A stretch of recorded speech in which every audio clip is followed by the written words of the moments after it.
Now, if you've been playing Minecraft for a long time, you know how important having a ready supply of food is for every player. One of the most important early game food supplies are veggies, and even later in the game, when you start breeding and trading with villagers, you need lots of food. Over the years, we've seen many different ways to get food quickly, including micro farms, many of which are based on some of Etho's earlier contraptions. Well, in 1.13, Mojang quote-unquote fixed one of the bugs that made those farms work so well, breaking those old designs. In this short tutorial, I'm going to show you how to make a micro farm that works in 1.13 and 1.13.1. It's not quite as fast as Etho's old designs, but it's still very quick and simple to build. Let's take a quick look at the blocks you're going to need for this build, which quite frankly it's a simple build, so there's not that many of them. First, you'll need a half slab of any kind, it doesn't really matter. Then you'll need a grass block that can be tilled into a farm block. You'll need a hoe to till the farm. You'll need a bucket of water or some other type of water source block like ice. You'll need some building blocks, 3 dispensers, 2 observer blocks, a bunch of bone meal to fill the dispensers with, only 6 pieces of redstone, which isn't very many, 2 repeaters, and 1 sticky piston.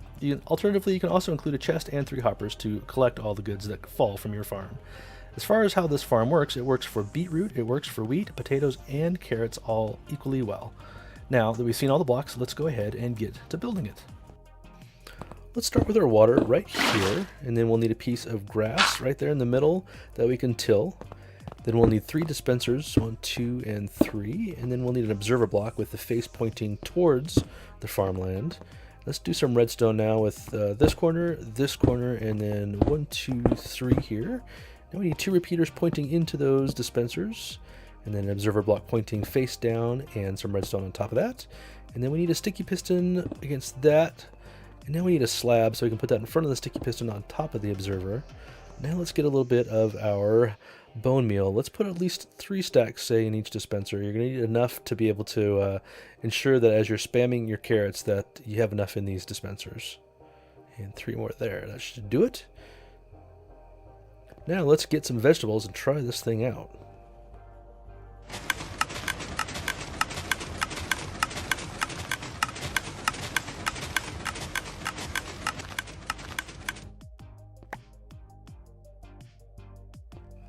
So now that you've seen how easy this is to build, I thought I would show you a couple of different examples of different ways you can actually build it. This, of course, is the one we just built. This is another example of one that's actually built above ground, and this shows you just how small this actually is. It's 4 by 3 by 2 tall, even though technically it's 3 tall, because it's got redstone on there, but look how easy this thing is. You can actually just walk right directly up to it from the side. And you pull all the carrots and potatoes and things like that right out of this little crack in the middle there. So it makes it really easy to do. You don't actually have to have a chest and hoppers down below it. But I have a couple of different examples of other ways that you could actually implement this. And so this one is above ground, which is this is an example of. I actually built a little house around it. You've got 2 different doors you can walk into it. Same thing, you walk directly up into it. Put your carrots in there, and then you have maybe some chests above it where you can store all your goodies. And the other nice thing about this one too, this is an example of putting hoppers directly into the side of the dispensers so that you can fill up these chests with bone meal. And it makes it a lot more extendable than the other version. It makes it last a lot longer, especially if you have a skelly farm or something like that that gives you lots of bones, rather than just relying on the dispensers for storage. Let's go ahead and close that bad boy up there. And this is another example of the first one over there, where you can actually walk directly onto the top of the dispensers, and then you kind of point down into it. So the thing to know about this version is it's really intended to be hidden in the side of a cave, the side of a mountain, or some other location where you don't want anybody else to know where it's located, rather than this aesthetic version that's over here. The other thing to know about this is below that farmland are a couple of hoppers that go into this chest, so that as you spam your carrots and your potatoes and things like that onto the farmland, it's picked up by the hoppers rather than put into your inventory.